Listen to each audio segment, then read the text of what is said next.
السلام عليكم ورحمة الله.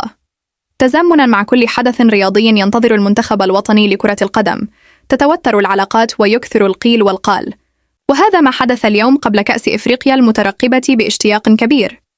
زلزال يضرب الوسط الرياضي في الجزائر، يشعل نار الفتنة بين المدرب جمال بالماضي والإعلامي حسين جناد بحقائق خطيرة وخيانة للبلاد.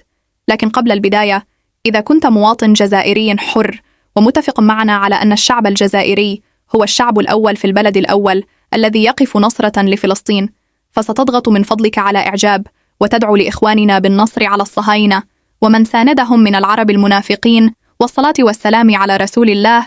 مدرب المنتخب الجزائري جمال بالماضي يتهم الصحفي حسين جناد بخيانة الوطن، وذلك بعد تسريب هذا الأخير لمعلومات مهمة مشفرة خلال تربصات ومباريات الخضر. وقال حسين جناد في هذا الصدد: لم أتقبل تلك التصريحات من بالماضي ولن أسامحه إلى يوم الدين. قال بأني خائن للوطن، لن أسامحه، وبالماضي لا يعرف جيدا من هو حسين جناد، وإذا وصلتني التشكيلة سأكشفها بشكل عادي.